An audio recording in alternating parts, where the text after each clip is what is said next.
محمد ابھی نبی نہیں بنے ہیں، 16 سال کی عمر ہے، لیکن ملک شام کا سفر کرتے ہیں، ایسی تجارت پیش کرتے ہیں۔ یہ آپ کے اور ہمارے لیے ایسا درس اور سبق ہے کہ اگر ہم تجارت سے جڑے ہوئے ہیں، اگر ہمارا کاروبار چلتا ہے تو یقین جانیے محمد نے یہ درس دیا، محمد نے یہ پیغام دیا کہ ہم محمد کے نام لیوا، محمد کو ماننے والے، محمد کی شریعت پر ایمان لانے والے، اور ہم محمد کے لائے ہوئے نظام کو اپنانے والے، ہماری زندگی محمد کے نظام کے مطابق زندگی گزر رہی ہے۔ لیکن پھر کیا وجہ ہے کہ ہماری تجارت میں جھوٹ آ گیا ہے؟ پھر کیا وجہ ہے ہماری تجارت میں دغا آئی ہے، ہماری تجارت میں جھوٹ آیا ہے، ہماری تجارت میں دھوکہ دھڑی کہاں سے آ گئی ہے؟ محمد نے یہ پیغام نہیں دیا، اسلام یہ درس نہیں دیتا ہے اور شریعت یہ پیغام نہیں دیتی ہے۔ یہ ہم نے اپنی زندگی کو خوشگوار بنانے کے لیے فقط ظاہری طور پر ہم نے اپنی تجارت میں جھوٹ بھی بولا، ہم نے اپنی تجارت میں دغا بھی دیا، ہم نے اپنی تجارت میں ظلم بھی کیا، اور ہم نے اپنی تجارت میں دھوکہ دھڑی بھی کری ہے جو سراسر بالکل حرام اور ناجائز ہے۔ اگر ایسی تجارت جو جھوٹ کے ذریعے کی جا رہی ہو اور اس تجارت سے ہم اپنا پیٹ بھر رہے ہو اور اسی تجارت سے ہمارے بچے پیٹ بھر رہے ہو، تو یاد رکھیے ایک مقولہ ہے کہ اگر حرام سے نسلیں، اگر حرام سے شکلیں نہیں بگڑیں گی تو یاد رکھنا نسلیں ضرور بگڑ جائیں۔ اگر حرام سے آدمی کی شکل نہیں بگڑ سکتی ہے تو یہ بات مسلم ہے کہ شکلیں نہ بگڑیں لیکن نسلیں ضرور بگڑ جائیں گی، نسلیں کسی کام کی نہیں ہو سکتی۔ اس لیے ہماری تجارت اسی صاف اور شفاف ہونی چاہیے کہ اگر خدیجہ الکبریٰ نے محمد کا نام سنا اور مکے کی سرزمین پر چرچا ہونے لگا، ایک پیارا سا بچہ 25 سال کی عمر، محمد اس کا نام ہے، ابو طالب کے گھرانے میں رہتا ہے، ابو طالب اس کی پرورش کر رہے ہیں۔ خدیجہ الکبریٰ میسرہ کو بھیجتی ہے، جاؤ محمد کو بلا کر لے کر آؤ، میرے پاس مال ہے اور میرے پاس مال کی بہتات ہے، میں ایسا کوئی نیک بچہ چاہتی ہوں جو میرے مال کے ساتھ تجارت کرے، جو میرے ساتھ پارٹنرشپ کرے، میرے ساتھ مال میں شرکت کرے۔ محمد کے پاس پیغام پہنچایا، محمد کو دریافت کیا، بلایا۔ محمد نے کہا خدیجہ انا محمد، میں تیار ہوں، میں محمد ہوں، میں تیار ہوں آپ کے ساتھ تجارت کرنے کے لیے۔ خدیجہ نے کہا محمد آپ بھی میرا مال لیجئے، یہ اونٹ ہیں، اونٹوں کے اوپر کہیں مال کا غلہ بے شمار ہے، غلہ بھی موجود ہے اور کھجوریں بھی موجود ہیں۔ محمد اس مال کو لے کر ملک شام جائیے اور وہاں فروخت کر کے آ جائیے، جو فائدہ ہوگا آدھا آپ کا اور آدھا ہمارا۔ سوچی محمد کی عمر 25 سال کی، لیکن ملک شام کا سفر اور تجارت کی غرض سے کر رہے ہیں۔ وہاں جا کر اعلان کر دیا، راستے میں مال بک گیا، محمد نے ڈھیری الگ لگا دی، یہ گیلی ہے، یہ سوکھی ہے، یہ مال کی جو اس کی قیمت ہے وہ الگ ہے اور اس کی قیمت الگ ہے۔ ملک شام میں چرچا ہونے لگا، بازاروں میں لوگ سوچنے لگے ایسا تاجر کوئی نہیں آیا ہے آج تک کہ جس نے اتنی صاف اور شفاف طریقے سے تجارت پیش کر رہا ہے کہ دونوں مال الگ رکھ دیے ہیں، گیلے غلے کا ڈھیر الگ ہے، سوکھے کا الگ ہے۔ محمد نے دونوں کے دام الگ پیش کرے کہ اس کے دام اتنے، اس کے دام اتنے۔ ملک شام میں چرچا ہونے لگا، لوگ سوچنے لگے محمد کون ہے، سارا مال فروخت کر دیا اور راستے کے وہ سارے واقعات جو خدیجہ الکبریٰ کے غلام میسرہ ساتھ جا رہے تھے کہ کبھی میسرہ کے ہاتھ میں نکیل ہے اور محمد اونٹنے کے اوپر سوار ہے، کبھی کل کائنات کا اور آپ کو اور میرا سچا آقا تاجدار مدینہ امام الانبیاء قربان جائیے ان راہوں پر کہ جن راہوں پر، جن راستوں پر محمد کے قدم چل رہے ہو، کہ کبھی محمد کے ہاتھ میں نکیل ہے اور ایک ادنا غلام، خدیجہ کا غلام اونٹنے پر سوار ہے۔ وہ منظر جو آسمان نے دیکھا ہوگا، ان راہوں پر کیا گزر رہی ہوگی کہ کل کائنات کا نبی اپنے قدم سے پیدل چل رہا ہے اور ایک ادنا درجے کا غلام اونٹنے پر سوار ہے۔ محمد نے پیغام دیا، اے لوگوں اگر تمہارے گھر پر ملازم ہیں، اگر تمہارے گھر پر غلام ہیں، اگر تمہاری تجارت میں تمہارے ساتھ کوئی کاروبار کر رہا ہے، اگر تم پیٹ بھر کر کھانا کھاتے ہو تو اس کو بھی کھانا کھلائیے۔ اگر تم یہ چاہتے ہو کہ مجھے تکلیف نہ پہنچے تو تمہارا ادنا درجے کا غلام اس کو بھی تکلیف نہیں پہنچنی چاہیے۔ محمد نے وہ ملک شام کے لیے سفر کا ارادہ کیا، راستے سے پیغام دیا کہ کالی کملی والا پیدل چل رہا ہے، ہے اور ایک ادنا درجے کا غلام اونٹنی پر سوار ہو کر چل رہا ہے۔ آئے واپس مانگ فروخت کر کے خدیجہ نے میسرہ کو بلایا اور اللہ کے نبی علیہ الصلوۃ والسلام نے پارٹنرشپ کا اور شرکت کا جو تجارت آپس میں مل کر کی جاتی ہے، محمد نے آنے کے بعد گھر کا رخ نہیں کیا، پہلے خدیجہ کے مکان پر پہنچے اور بائی بائی کا حساب دیا اور خدیجہ کو سارے مال کا حساب دینے کے بعد میسرہ کو بلایا، غلام کو، غلام تو نے کیا عادت، کیا اخلاق، کیا نمونہ پایا محمد کا؟ تو میسرہ کہتا ہے اے میری مالکہ خدیجہ، میں نے اس مکے کی سرزمین پر تجارت کے لیے سفر کیا، ملک شام کا سفر کیا، اے خدیجہ میری آنکھوں نے سارا زمانہ دیکھا ہے اور میری آنکھوں نے مکہ اور شام کے درمیان کی راہیں دیکھی ہے اور میں نے بستیوں پر نظر ڈالی ہے، اس لیے زمین پر اللہ کی بے شمار مخلوق دیکھی ہے۔ میسرہ اپنی زبان کھول کر یہ کہتا ہے، میسرہ نے جیسے محمد کو دیکھا آج تک کسی کو نہیں دیکھا ہے کہ یہ محمد اتنا پیارا سا معصوم، اتنا پیارا سا بچہ ہے کہ نہ خود مجھے تکلیف اٹھانے پر مجبور کرتا ہے، اور تو اور لوگ سفر کرتے ہیں جانوروں پر ظلم کرتے ہیں، محمد نے سارے راستے اپنے جانوروں کو پانی پلاتا ہوا اور کھلاتا ہوا گیا ہے، اس نے تو جانوروں کو ظلم نہیں کیا۔ اب خدیجہ بیکار ہوئی، یہ خدیجہ الکبریٰ مکی کی وہ خواتین ہے جن کے 2 نکاح ہو چکے ہیں، ابو حالہ بن زرارہ تمیمی ایک شخص، ان سے ایک بیٹا پیدا ہوا جس کا نام ہند رکھا گیا، ان کا انتقال ہوا شوہر کا، پھر دوسرا نکاح ہوا عقیق بن مخرومی سے، ان کے ساتھ نکاح ہوا، ان کا بھی انتقال ہوا، ایک بیٹا ہے ہند، یہ اس سرزمین کا اور اسلام کا سب سے پہلا شہید ہے جس کو ابو جہل نے سلاخوں کے پیچھے ڈال کر اور مکے میں خانہ کعبہ کے قریب ان کو زخمی کر کے ان کو موت کی گھاٹ اتار دیا تھا۔ ایک تنہا بیٹا تھا، اس کا بھی انتقال ہوا، شوہر کا انتقال ہوا، 40 سال کی عمر خدیجہ الکبریٰ کی، ادھر آقائے مدنی تاجدار مدینہ امام الانبیاء ابھی شباب کی دہلیز پر ہے، جوانی کی دہلیز پر ہے، 25 سال کی عمر ہے جو شباب کی عمر ہوتی ہے، ادھر 40 سال کی خاتون ہے۔ مکے کی خاتون نے کہا، ایک نفیسہ نامی عورت کو بلایا اور یوں کہا، محمد کے اخلاق سے میں مطمئن ہو اور محمد کے کاروبار سے میرا دل بڑا مطمئن ہے، میں چاہتی ہوں میں نکاح کا پیغام پہنچاؤں، میں نکاح محمد کے پاس پہنچاؤں۔ دنیا والے اگر یوں کہیں کہ محمد نے خواہشات کے لیے 11 نکاح کیے تو ان کی زبانوں پر تالا لگ جانا چاہیے، قربان جائیے محمد کی اس جوانی پر اور شباب پر کہ 25 سال کی عمر ہے، اگر خواہشات کا معاملہ ہوتا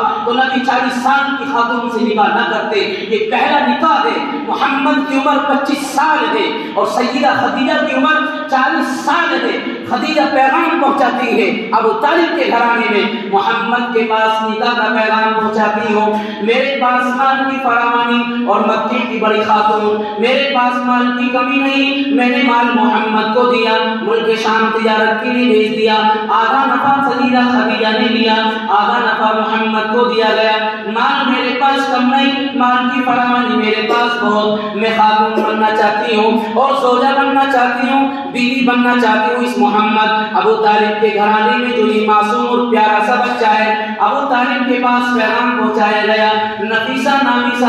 صاحبہ وہ پیغام لے کر آئی، ابو طالب کو یوں کہا، خدیجہ جو سیدہ خدیجہ بڑی خاتون مکے کی رئیس گھرانے اور گھرانے کی عورت، وہ اپنا نکاح کا پیغام محمد کے پاس پہنچاتی ہے۔ ابو طالب نے یوں کہا، چاہیے نفیسہ واپس چلی جائیے اور خدیجہ سے یوں کہیے ایک دن کا موقع دے، ذرا میں محمد سے مشورہ کر لیتا ہوں اور نکاح کے پیغام جو میرے پاس آیا میں اس کے تعلق سے ذرا ڈسکس اور گفتگو کر لیتا ہوں۔ وہ صاحبہ چلی گئی، ابو طالب نے محمد کو بلایا اور یوں کہا، محمد قربان جائیے سیدہ خدیجہ الکبریٰ کہ آپ نے ان کے ساتھ تجارت کری، آپ نے ملک شام کا سفر کیا، آپ کے اخلاق سے مطمئن، آپ کی عادت سے مطمئن اور آپ کی تمام تجارت کے کاروبار کی شرکت سے مطمئن۔ اب وہ خدیجہ آپ کے پاس نکاح کا پیغام پہنچاتی ہے، ابو طالب یوں کہتے ہیں، محمد میری رائے نکاح کے پیغام کو قبول کر لیا جائے۔ محمد نے بخوشی یوں کہا، اے میرے چچا جان ابو طالب، میں آپ کی کفالت میں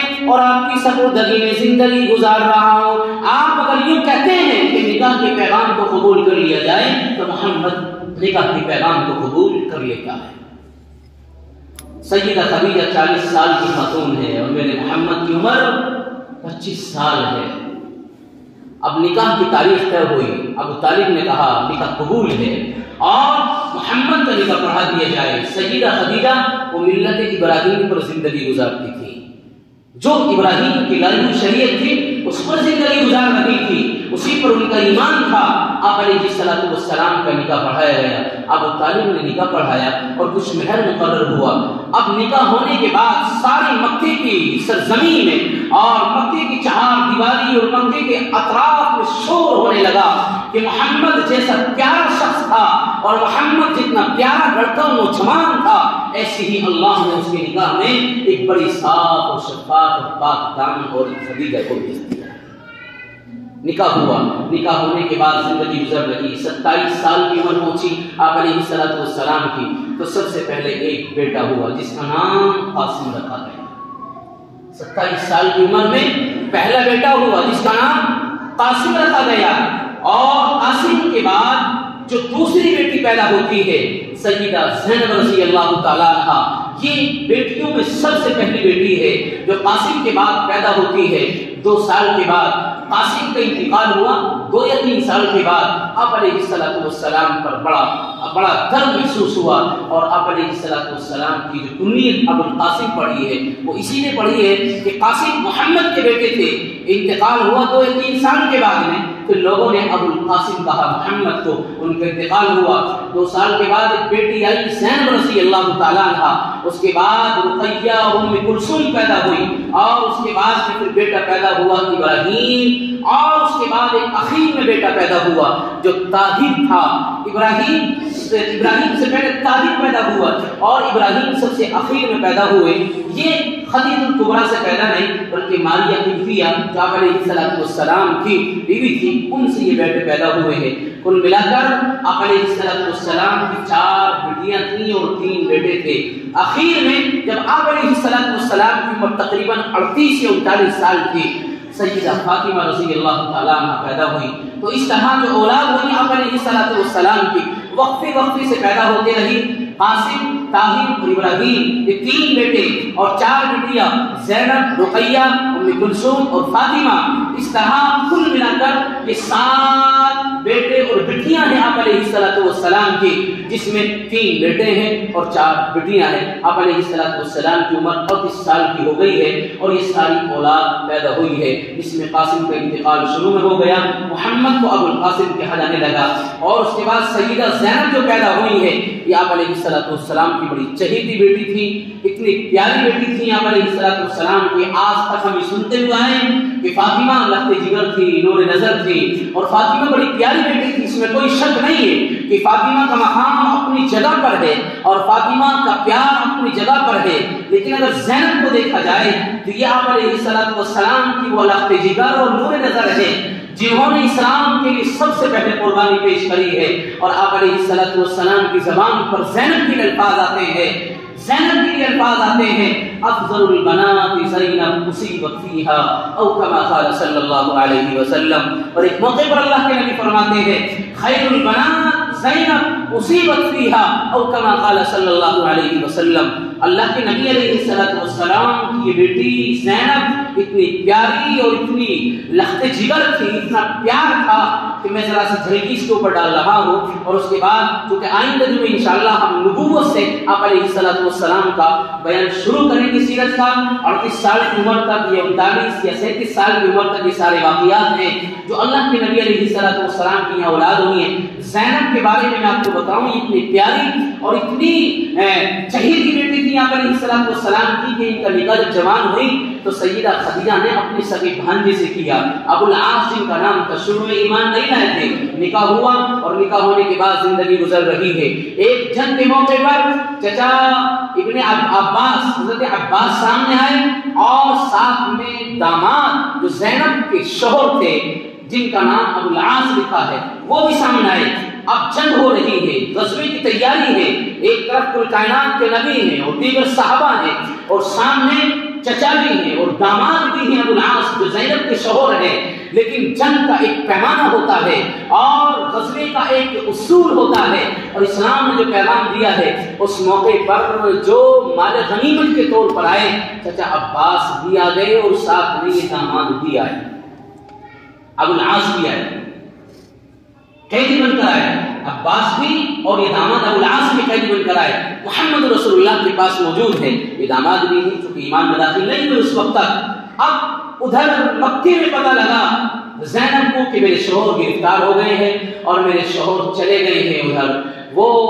آپ علیہ السلام کی طرف تو پیغام پہنچایا کسی کے ذریعے سے میرے شوہر ہیں، میرے شوہر ہیں اور میرے تاج ہیں سر کے، ان کو چھوڑ دیا جائے۔ اور اس وقت میں کچھ مال کی ضرورت تھی کیونکہ کچھ فدیہ دے دیا جاتا تھا اور اس کے بعد قیدی کو چھڑا لیا جاتا تھا۔ تو زینب کو جب علم ہوا تو زینب نے اپنے گھر میں اپنے گلے سے ایک ہار کو نکالا اور نکالنے کے بعد کسی صاحب کے ساتھ پہنچا دیا، جاؤ میرے ابا جان محمد کو دے دینا تاکہ میرے شوہر کو چھوڑ دیں۔ ابو العاص کے پاس اور مال نہیں ہے، اب انہوں نے جو ہار پہنچایا ہے کل کائنات کے نبی جناب رسول اللہ تاجدار مدینہ امام الانبیاء محمد رسول اللہ کے پاس جب یہ پیغام پہنچایا گیا کہ زینب نے مکے کی سرزمین سے اپنے گلے کا ہار دیا ہے اور اپنے شوہر کو چھڑوانا چاہتی ہیں، ابو العاص کے پاس اور کوئی مال نہیں ہے، ابو العاص کا گھرانہ بہت کمزور ہے اور مالی اعتبار سے بڑا کمزور ہے۔ زینب کی آپ علیہ السلام کے لخت جگر اور نور نظر میرے پاس تنہا یہ ایک ہار ہے اور یہ وہ ہار ہے جو مجھے نکاح کے وقت میں سیدہ خدیجہ الکبریٰ رضی اللہ تعالیٰ عنہ نے دیا۔ کل کائنات کے نبی امام الانبیاء آپ بھی اس نکاح میں موجود تھے، میرے پاس تنہا یہ ایک ہار، اسی کو میں دے دیتی ہوں اور میرے شوہر کو چھوڑ دیا جائے۔ تاجدار مدینہ امام الانبیاء محمد رسول اللہ کے پاس وہ ہار پہنچا تو یاد تازہ ہوئی اور خدیجہ کی یاد آنے لگی اور آپ علیہ السلام کی آنکھ سے آنسو گرنے لگے اور یوں کہا مولا میری لخت جگر میری نور نظر زینب جس نے اسلام کے لیے قربانیاں دی اور اسلام کے لیے بڑی مشکلات کا سامنا کیا، آج میری لخت جگر نور نظر کے پاس ایک ہار کے علاوہ کچھ نظر نہیں آتا اور یہ بھی مجھے فدیے کے طور پر دیتی ہے اپنے شوہر کو چھڑانے کے لیے۔ تاجدار مدینہ امام الانبیاء محمد رسول اللہ نے صحابہ کو بلایا، ابو بکر عثمان طلحہ زبیر اور تمام صحابہ کو بلایا اور یوں کہا وہ صحابہ ایک رائے اور مشورہ محمد پیش کرتا ہے۔ صحابہ نے کہا محمد لبیک بتائیے کیا کہتے ہیں؟ تاجدار مدینہ امام الانبیاء محمد رسول اللہ نے کہا وہ صحابہ میری لخت جگر نور نظر کا شوہر یہ گرفتار ہو کر آیا ہے، چھڑانے کے لیے فدیے کے طور پر کوئی مال نہیں، میری نور نظر پر ایک ہار وہی دے دیتی ہے، میرے دل کی خواہش اور میری آرزو تمنا یہ کہ میں یہ ہار واپس کر دوں، یہ میری لخت جگر کا ہار ہے اور سیدہ خدیجہ الکبریٰ نے ان کو نکاح کے وقت میں دیا، میں چاہتا ہوں کہ یہ واپس کر دیا جائے اور ان کے شوہر کو آزاد کر دیا جائے۔ ابو بکر نے عثمان اور دیگر صحابہ نے کہا محمد آپ جو چاہیں کر سکتے ہیں، یہ صحابہ آپ کی بات پر خوش ہیں۔ خدیجہ الکبریٰ کا وہ دیا ہوا ہار محمد نے واپس کر دیا اور ان کے شوہر کو آزاد کر دیا۔ زینب نے بڑی پریشانی اٹھائی ہے اسلام کی خاطر، بڑی تکلیفیں اٹھائی ہیں۔ آپ علیہ السلام نے اتنے فضائل بیان کرے کہ زینب کا جب انتقال ہونے لگا تو زینب کے پاس آئے اور آپ علیہ السلام کے فطری طور پر آنکھوں سے آنسو نکل رہے تھے۔ صحابہ کہنے لگے محمد آپ کی آنکھوں سے آنسو نکلتے ہیں، تو کہا یہ میری نور نظر لخت جگر ہے جس نے اسلام کے لیے قربانیاں دی ہے اور سب سے پہلے اسلام کے لیے دشواریاں اٹھائی ہیں، آج زینب جا رہی ہے، محمد کا دل قابو میں نہیں ہے۔ اور عورتیں اس وقت میں رو رہی تھی تو محمد نے کہا اے میری ماں بہنوں بے ساختہ جو آنسو نکل جائیں ان پر اللہ کی گرفت نہیں ہوتی، ہاتھ کا اشارہ کر کے اور اپنی زبان سے بیان کر کے اگر تم رو رہی ہو تو یہ اللہ کو پسند نہیں ہے۔ بے ساختہ طور پر اگر مغموم ہو کر تمہارے دل میں پریشانی ہو کر اور آنکھوں سے آنسو آ رہے ہیں بغیر زبان سے کچھ کیے ہوئے اور بغیر ہاتھ سے بیان کیے ہوئے تو کوئی دشواری نہیں ہے، یہ واقعیتاً فطری معاملہ ہے۔